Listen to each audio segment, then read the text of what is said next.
We're at Epcot for the first time and now it's time to go. Perfect. Thank you. Today is July 15th, 2021, and it is day one of Epcot's International Food and Wine Festival. So come join us on today's episode of Destination Food.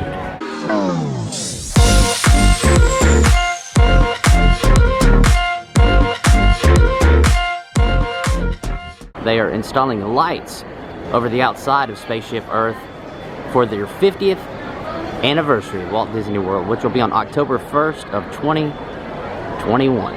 And before we try out some food, we're going to go ahead and ride a few rides. We're going to start with the land. Got one of my sons here with me, Henry, is excited to get on the boat. You want to get on the boat? You ready to get on the boat? And our boat has arrived.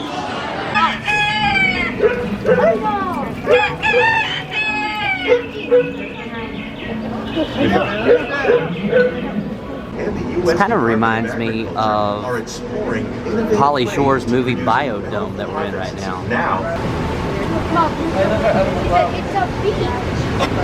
More than 28 million tons of bananas are eaten annually, making it the most popular fruit in the world.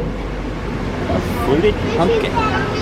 So a fun fact, a lot of the fish and the plants that we see today are actually consumed within the Disney park restaurants. So cool. Everyday diet. The common grains growing here, wheat, maize, sorghum, and millet, is an important goal of research around the world. And next up, we're going to ride Spaceship Earth. Now we have been to Disney parks countless times, but we've never been to Epcot. And if you've never been to Epcot, the iconic ball that you see just right outside the park is Spaceship Earth. We're getting ready to go inside right now. The sliding doors on your time machine will close automatically. For your safety, remain. We are from the U.S., closest to Tennessee, closest to Nashville.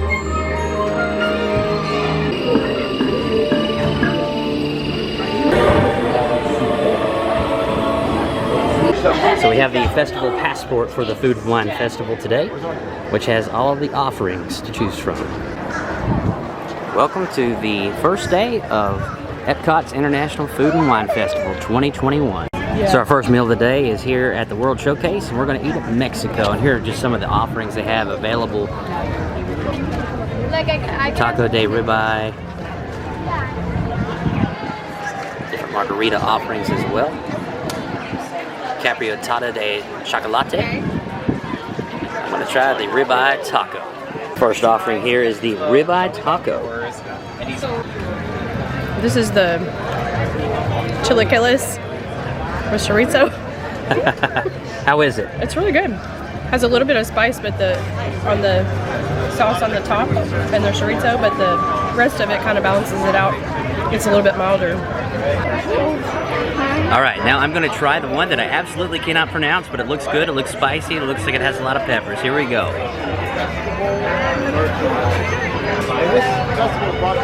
If you like spicy stuff, this is for you. But if you don't have something to follow it up with a drink, I have no water right now, no Coke. So that's going to be our next venture, is to find something to drink. So just a quick rundown on what we just had to eat. The chilaquiles con chorizo. I know I'm butchering that, and I do apologize. I took 3 years of Spanish in high school, but I don't quite know how to pronounce that first word. It was okay. It had the crispy corn tortillas, but I will say that the tortillas were a little bit soggy with everything on top, as expected. And it was okay. If you like spicy food, it could be your thing, but it just was not personally mine. The other thing is taco de ribeye was really good. The ribeye tacos, just awesome. The actual ribeye in itself was just very moist. It was very tender. The red onions, the sweet red onions, were amazing. And of course, to top it off was the capriotada de chocolate, which was really good for dessert. We're getting ready to go try some Coca-Cola to wash that down, and then we're going to head to the Americas for a lobster roll. On a hot day in July at Disney World, nothing goes better with a hot day than a frozen Coke. Our next stop brings us to the American Adventure. We're here at Hops and Barley, where we're going to try a New England lobster roll. So here is the lobster roll, and it looks like there's a little bit of garlic butter that came along with it as well. So let's check it out. We're first going to try the lobster roll just by itself, just see how it tastes by itself. I will tell you, my favorite lobster roll of all time is Cousin's Maine Lobster, so shout out to Cousin's Maine Lobster. This is not quite at their level, but it's also not quite as expensive. This is a little bit smaller, so now I'm going to try it with the garlic butter. I'll be completely honest, there's already garlic on the outside of the lobster roll, so I think it has enough, but if you really love it, a lot of garlic, they do give you some garlic butter to go along with it. But personally, I like it just by itself. This is a really filling dish too on a hot Florida day. As you can see inside, the lobster has everything pre-mixed. The lobster is a cold lobster roll, which is great, once again, on a hot Florida day. So Jennifer is now trying the lobster roll. What are your thoughts? It's really good. I don't like mayonnaise and I like it. It does have an herb mayonnaise that goes along with it, and I did not know if you recognized that or not when we ordered it. But everything is already pre-mixed, so you cannot just request for no mayonnaise or additional mayonnaise. Everything comes as is at the International Food and Wine Festival. I didn't. No, I didn't like the middle of it, but I did like the bread. Big fan of the bread, but not a fan of the lobster, right? And the boys did not want lobster rolls, so now we're going to check out the Regal Eagle Smokehouse, celebrating the regions of American backyard barbecue. So since the boys don't like lobster rolls, again, we went with the Smokehouse brisket, which is on garlic bread, which is a really cool twist. We got the sauce on the side, just in case, and macaroni and cheese. Is that good, Henry? I think that is a yes. So now Gentry is going to review the brisket sandwich that he has been eating with the garlic toast and the original barbecue sauce.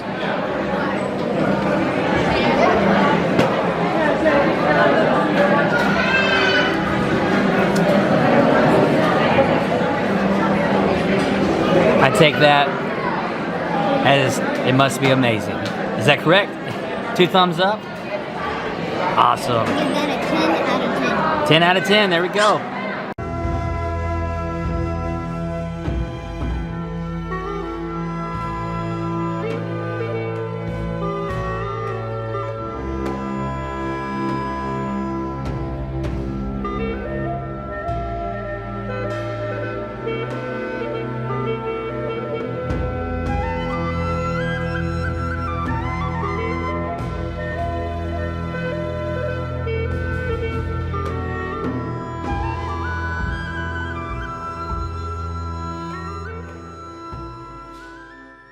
We are back and I have the griddled cheese. And as you can see, it has the pistachios and the honey.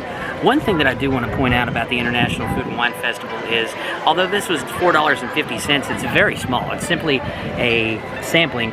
Here you can see the size of my hand, and it definitely overtakes the size of this cheese for $4.50. So it's definitely a sampling, not something that you're just really going to get satiated with.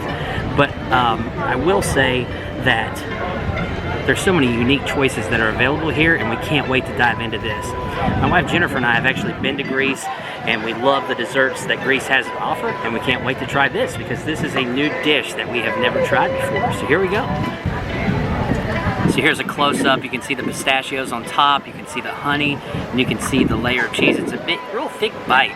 So let's try it. Interesting enough, I actually do not like it. I thought it was going to be more of like a sweet cheesecake, especially with the honey on top. I'm not a fan. It's really bitter to me. The pistachios make it even more bitter. The honey's good, but I would definitely not get this again. But I will say, Gentry was a fan. I was a fan. It's delicious and very cheesy. So now we're heading over to Italy and we're going to try some gelato. Really and truly, I just want to get the bitter taste out of my mouth from the pistachio griddled cheese. But we really do love gelato. On that same trip that we went on to Greece, we also went to Italy, and right in front of the Trevi Fountain, we got to stop and have some gelato, and we have been fans ever since. So here we go. So we're now at Gelateria Toscana. And here are some of the options they have available. Chocolate, vanilla, pistachio, cookies and cream. There's also gelato floats, gelato creations, and smoothies. Well, and there's one thing that is for sure about this Florida heat is gelato melts quick. Gentry got the chocolate and vanilla, and Jennifer and I opted for the pistachio and, how do you say the other? Stracciatella. Stracciatella and pistachio. So here we go, first bite of the pistachio. This is so good.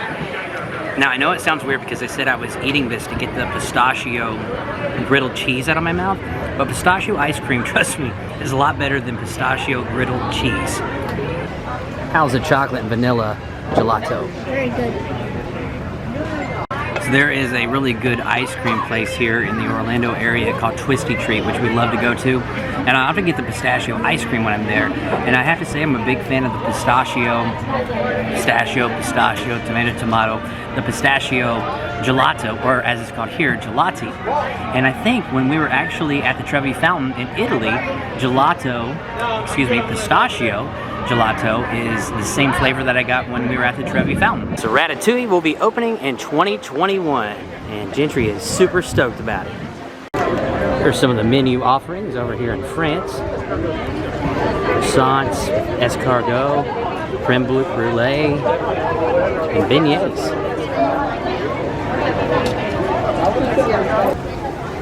So it's not currently open, but the Ireland booth has a really nice menu as well. As you can see here, there's the fisherman's seafood pie, which I would certainly try. It looks like there's scallops, vegetables, looks like there's potatoes, and a little crab in there as well. Maybe a lobster? Not quite sure. Also a roasted Irish sausage and warm chocolate pudding cake.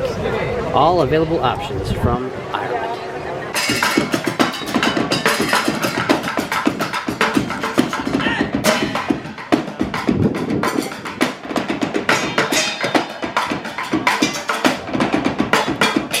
Here at the Australian booth, we have grilled sweet and spicy bushberry shrimp, roasted lamb chop, and the deconstructed pavlova. Here's a couple of pictures to go along with it. There's the roasted lamb chop, which looks really good. I think I actually may have the roasted lamb chop. The roasted lamb chop comes with sweet potato puree, bushberry pea salad, and pistachio pomegranate remoulade. I'm definitely seeing a theme here with the pistachios. We're here at the refreshment port in Canada, where we're getting ready to try some poutine and a bourbon glazed cheesecake. And also here at the refreshment port, we found Remy Ratatouille. Awesome. So here's an up-close look of the beef poutine. And Henry is already digging into the traditional poutine. And then, of course, I have the cheesecake. So these little pralines that you see here really adds a lot of depth to the texture of the cheesecake. And it's very good. So now I'm going to try some of the beef poutine. And as you can see, it's kind of like beef pot roast with a little bit of gravy and some French fries. And there's some small pickles that are also in there. So the pot roast reminds me of the pot roast of Bob Evans. If you've ever eaten at a Bob Evans restaurant, it almost tastes identical to that. Plus some French fries and a few pickles that you really can't taste.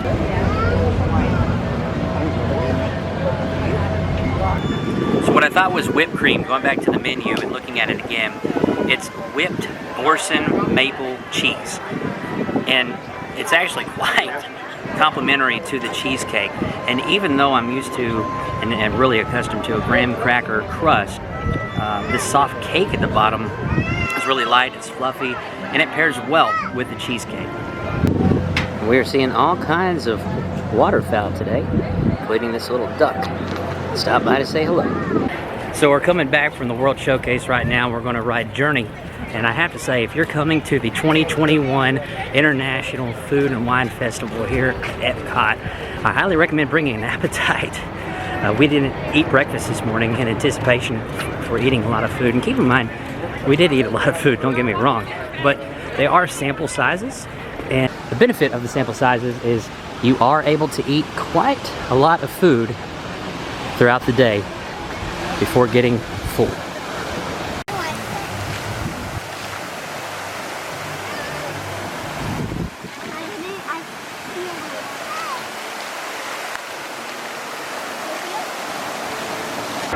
And our next ride for the day will be Soarin'. Here we go. Somewhere in the South Pacific. Smell that beach air. So that ends our day here at Epcot. We had an amazing day. I have to say, in order, my favorite thing to eat today was the lamb chops, followed by the poutine, and I think the third favorite thing was the lobster roll. Thanks for tuning in today, and be sure to subscribe to Destination Food. We'll see you next time.